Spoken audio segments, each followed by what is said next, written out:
Olá, boa tarde. Meu nome é Adriele Moura e nós estamos aqui em mais um podcast da Aba Nacional. Congresso Nacional, primeiro Congresso Nacional do Direito dos Autistas da ABA. E a gente está aqui, nada mais nada menos, com uma profissional de excelência, a doutora Fabiane Andrade. Seja muito bem-vinda, doutora Fabiane, porque hoje iremos falar de um tema que gera muita polêmica, que gera muita dúvida nas pessoas autistas, nas famílias de pessoas autistas, que é o alistamento militar para autista. Então, te agradeço por estar aqui. Eu sei que o tempo são 15 minutos somente, mas a gente vai tentar explanar aqui o máximo. E eu queria já começar com o primeiro questionamento. Claro. Para você, tudo bem? Sem problema.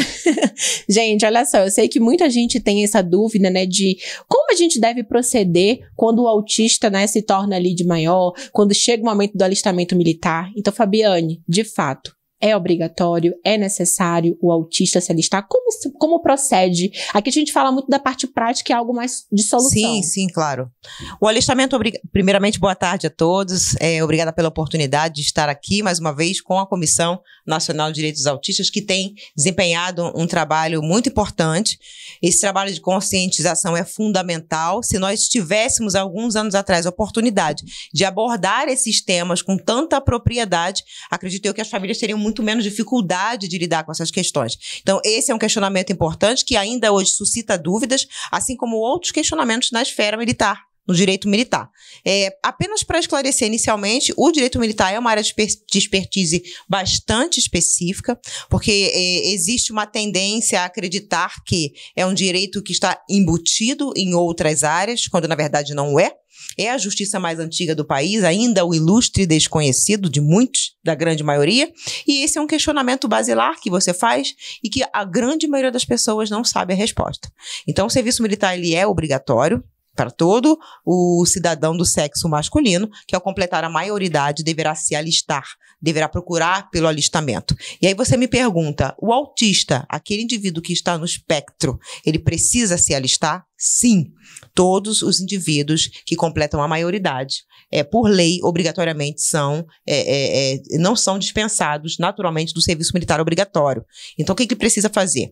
Hoje existem recursos, esses recursos remotos são muito mais viáveis do que antigamente, e aquele indivíduo pode procurar pesquisar num canal de comunicação, que é o próprio Exército Brasileiro disponibiliza para que ele faça essa inscrição e que informe, eventualmente, em situações como a que você me perguntou, se está no espectro e que comprove, eventualmente, se isso lhe for questionado, a materialidade dessa prova. Então, essa é a pergunta que você me fez, a primeira pergunta. Então, ele é obrigado, sim. E se na hipótese de ele não conseguir sozinho, ele vai acompanhado dos seus pais, ou daquele que o tutelar, certo? Para que consiga fazer esse alistamento e, eventualmente, comprovar uma dispensa. A gente entende, Fabiane, que quando fala assim de autismo, né, de pessoas autistas, cada ser humano por si só já é único. Sim. E quando a gente fala de pessoa autista, cada um tem um nível de suporte diferente do outro, são necessidades diferentes. Eu vi uma fala uma vez que me impactou bastante, que é: o autismo nunca vem sozinho. E eu falava assim, quando eu tenho um irmão autista de 12 anos, eu te contei há pouco, antes da gente entrar no podcast, a gente conversou um pouco, não foi? Nos bastidores. E Matheus, ele tem 12 anos atualmente. Meu irmão, por exemplo, ele tem um nível de suporte alto, ele não fala e tem muita dependência. Então, a gente encontra alguns entraves, né, de questionamentos, a gente como família, primeiramente, né, de que muitas vezes a gente tem que parar e se posicionar, né, como profissional e como familiar. Tem o momento do profissional e o momento do familiar também. E quando a gente encontra essa dificuldade, claro, em cada pessoa ali, em cada ser humano, e sendo autista cada um único, a depender da característica e do que venha com cada um, porque quando eu vi essa frase que o autismo nunca vem sozinho, eu duvidei, eu falei assim, meu irmão, o que é que tem mais ali para poder descobrir, né? E aí veio, inclusive, no final do ano passado, uma epilepsia, que a gente não esperava, então um cenário de convulsão, para quem já apresentou e já presenciou, é aterrorizante. Sim, verdade. Então, é difícil, né, a gente lidar com tudo isso. Quando pensa que você já tá passando por um diagnóstico, vem outro diagnóstico, e cada família sabe do seu bastidor de fato. Então, quando surge uma necessidade de alistamento, a gente começa a ponderar tudo isso. Eu vou levar em consideração que o meu filho convulsiona, que o meu filho tem crise, que o meu filho tem desregulação constante, que o meu filho tem transtorno do processamento sensorial também. Então, vem ali impactando em várias questões. A gente sabe hoje que a pessoa com deficiência, que a pessoa autista também é considerada pessoa com deficiência, né? A gente, pra quem não sabe, pela Lei Berenice-Piana, há essa consideração, que ela tem tanta capacidade civil, inclusive, né? A gente sabe disso. Mas quando tem um nível de suporte avançado, como é que funciona na prática dessa forma? Eu tô falando aqui no sentido de que seja uma pessoa que ainda não tem uma curatela, por exemplo, e possivelmente já vai precisar buscar uma curatela também. Como é que funcionaria essa parte do alistamento para a família que tem uma pessoa com nível de suporte alto? Existe algo que a gente possa fazer nesse sentido, Fabiane? Você fala no sentido da dispensa ou no sentido de servir a carreira militar? Da dispensa, de fato. No sentido da dispensa, via de regra, quando já existe diagnóstico, fica muito mais fácil. É muito mais factível, porque quando você vier alistar, no caso do seu irmão, é o seu irmão que você comentou, né? Sim. Quando ele for fazer o alistamento, já que já existe esse diagnóstico prévio, o que muitas das vezes não acontece, nos casos, é só abrindo um parênteses, nos casos das comunidades carentes, via de regra, os pais não têm o diagnóstico. Então, quando só se descobre que está no espectro quando já ingressou na força, porque essa primeira análise, ela é muito prematura. Então, ele vai até lá, se inscreve, alguns vão presencialmente, porque ainda é possível procurar uma das unidades do Exército Brasileiro e fazer essa inscrição daquela região militar, e ele vai descobrir, enquanto estiver na atividade militar, quando começar a fazer os exames prévios, que pode estar no espectro ou não, e pode ser que não descubra. No seu caso, a exemplo seu, que você tem um exemplo na prática, próximo seu, que é o seu irmão, já que você tem esse subsídio, essa informação de que ele é um indivíduo, um cidadão que se encontra no espectro autista, é fácil de identificar, certo? Entendi. Porque existe um laudo, e aí até mesmo, muitas das vezes, quando você informa isso online, que ele se encontra no espectro, que tem essa questão, essa peculiaridade que pode vir a comprometer o exercício das atividades de caserna, fica mais claro, fica mais fácil. A própria força em si, Exército Marinha Aeronáutica, a própria força em si vai entender que, mediante aquela comprovação, o preenchimento do formulário, ele preenche os requisitos para não servir, para vir a ser dispensado. Perfeito. Entendeu? Aí, partindo já, saiu da dispensa, ok, essa parte a gente já conseguiu compreender. Mas um cenário que não tem um diagnóstico ainda, e que há esse ingresso, como você bem pontuou, é algo mais denso. Até porque quando a gente tá no escuro, a gente não sabe pra que lado atirar. Exatamente. Então, quando a gente tem um caminho, é por isso que eu falo sempre que eu até tive um documentário, tem uns 3 meses que eu fiz esse documentário, que me perguntaram o que é autismo pra você, né? Como foi essa entrada? E eu falei assim, olha, só existe uma palavra, na minha concepção, é você recomeçar. Sim. É você buscar entender. Reestruturação, identificar um caminho e seguir. Só que quando você tá no limbo, no escuro, é muito pior. Porque você não tem nenhum diagnóstico e as coisas começam a desabar. E a gente teve um podcast com a Rauana, por exemplo, que é uma pessoa autista adulta, e num lugar de fala, falando sobre as dificuldades que enfrentam, imagine a pessoa que está no momento de dúvida, que passou por várias questões e não, foi intitulado como o doido, o esquisito, o excêntrico, que não tem, é um parafuso a menos. Então, assim, são várias nomenclaturas que se utilizam, nomenclaturas capacitistas, inclusive, e aí gera uma dificuldade maior, né, Fabiane? E eu posso até te falar em relação a isso, como é que isso funcionaria na força. Sim. Na hipótese daquele indivíduo que veio a se listar e que foi admitido, ele vai, no curso da carreira, podendo identificar essa questão de estar ou não no espectro, pode vir a sofrer esse tipo de retaliações que você acabou de mencionar. Os seus próprios pares, que é como a gente costuma dizer na força, eu que fui de caserna por alguns anos, seus próprios pares podem tratar você de forma diferenciada, exatamente por isso, por ser o esquisito, o que se afasta, o que tem dificuldade de comunicação, o que não se socializa, o que no meio militar é praticamente impossível, porque ele vai precisar participar de uma série de atividades, tarefas, formatura, exercícios que irão intrinsecamente obrigá-lo a Sim. interagir com outras pessoas. Então, dependendo do nível, pode ser que no transcorrer do tempo, demande muito tempo ainda que descubra que está no espectro. Mas em algum momento pode eclodir, pode desencadear. E isso pode vir a ser um grande problema. Porque para aquela família que não tem esse suporte, essa assistência, essa rede de apoio que você mesma mencionou, ela vai ter uma dificuldade de identificar. Inclusive, foi um dos questionamentos que eu já recebi algumas vezes de várias mães, mães atípicas, Sim. que me procuraram questionando como é que eu faço. Meu filho foi identificado como estando no espectro,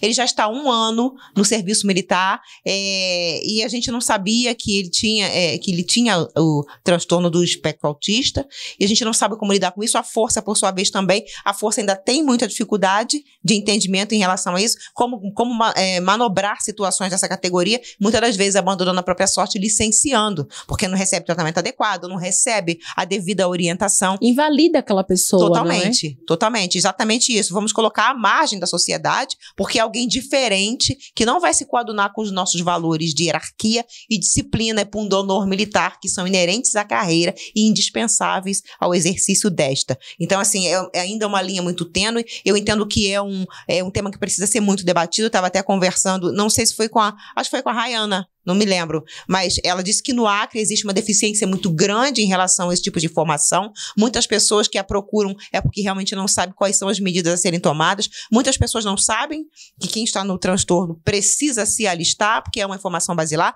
mas eu entendo que medidas governamentais de conscientização são indispensáveis, no sentido de que as pessoas obtenham recursos, não apenas recursos informacionais, mas recursos para tomar esse tipo de medidas, de procurar a informação, de acessar a informação de forma mais nítida, mais límpida, mais clara.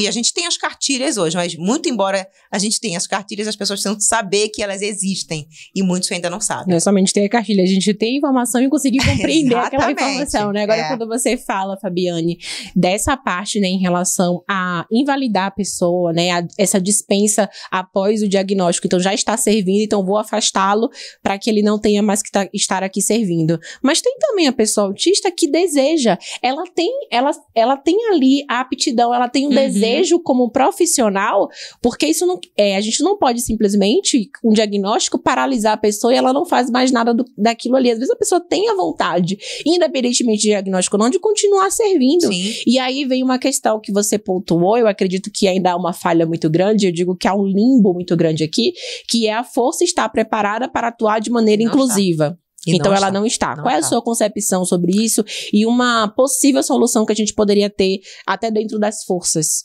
A solução seriam trabalhos de conscientização, muito embora seja um grande desafio quebrar esse estigma dentro das Forças Armadas. Porque para que o militar venha servir, ele precisa de 2 requisitos indispensáveis, que são a rigidez física e a rigidez mental. E não há que se falar em manipulação dessas características, porque elas são indispensáveis ao serviço militar. E aí você vai me perguntar, mas não existe nas Forças Armadas o fenômeno da readaptação? Eu não posso colocar esse militar exercendo um tipo de atividade diferenciada? Na verdade, ele tem uma categoria que é específica, que é a força, e a natureza da sua atividade já tem um grau de especificidade, tamanho totalmente diferenciado das demais atividades. Então, ele precisa se adaptar àquela realidade enquanto alguém que serve a carreira militar para atender às necessidades da força que está servindo. E aí, algumas pessoas que recebem esse diagnóstico a posteriori, ou que trabalham em atividades que são eminentemente técnicas, que não precisam tanto se envolver em atividades corpóreas, ou atividades de campo, ou a exemplo do que eu fui, delegada de polícia judiciária militar, como é que você consegue inserir um militar naquele contexto dentro da comunidade para exercer uma atividade policial, né, que foi a maneira como a gente utiliza essa mesmo, com esses critérios específicos. Então, a força não está preparada, o trabalho de conscientização ele é indispensável, e não acredito que exista um incentivo do governo nesse sentido, não existe essa preocupação, quiçá para o meio civil, tampouco para os militares. Então, esse trabalho de conscientização precisa ser incutido a duras penas, quanto mais se falar, maiores serão as possibilidades de levar adiante essa informação. E eu entendo que se você levar essa informação para dentro de um quartel, por exemplo, vamos fazer um trabalho aqui de palestra, de conscientização. Até quem já está lá dentro, não é, Fabiane? Quem está lá dentro pode se identificar, pode buscar, pode tentar entender. E os comandos precisam ter acesso a essa informação. Porque quando eles recebem a informação de que existe um militar no espectro, eles não sabem como lidar. Não sabem como resolver aquela... Às vezes um militar que tem, a exemplo do que eu trouxe na palestra, 17 anos de serviço militar ativo. E aí ele já está há muito tempo ali, denota alguns comportamentos diferentes, acaba vindo a ser estereotipado pelos seus comandantes, pode ter o seu conceito diminuído, pode ter a sua carreira prejudicada, pode ter a sua promoção retardada e pode vir a sofrer todos os reflexos de uma base assistencial que não recebeu daquela força e do governo em si. Fabiane, que fala incrível, sabe? Porque a gente consegue perceber na sua fala o quanto é importante esse momento aqui. O debate, a informação, mostrar para as pessoas que estão presentes que precisa ali estar debatendo sobre o assunto, e eu espero que esse podcast alcance não somente militares, profissionais da área, famílias, para que a formação chegue até o local. E que se a pessoa tiver coragem, porque tem que ter muita coragem para poder bater de frente com o comando. Eu digo isso porque a base da minha família, dos meus bisavós, foram todos de militares. E a gente sabe a cultura e a hierarquia que existe em relação a isso, e o preconceito muito grande. Então eu quero te agradecer imensamente por ter doado o que você tem de mais precioso. Falei com cada um aqui, vou encerrar com você esse podcast, que é justamente o seu tempo, de poder expor, passar informação com qualidade, e eu tô assim, lisonjeada de poder te escutar. Eu quem agradeço, agradeço imensamente, e quero deixar uma informação extremamente importante. Na hipótese de se deparar com situações dessa categoria, procurem um profissional especializado em direito militar. É uma área de grande expertise, muitas pessoas ainda, infelizmente, alguns colegas, infelizmente, às vezes acabam se aventurando, tentando se inserir nesse contexto, mas quem esteve na caserna, como foi o meu caso, que eu fiquei quase 10 anos, entende que essa percepção diferenciada é fundamental. Ela é de fundamental importância para assessorar as pessoas em situações e matérias dessa categoria. Muito obrigada pela oportunidade, muito feliz de estar aqui, espero que nos encontremos inúmeras outras vezes. Com certeza. Muito obrigada, querida. Tchau, tchau.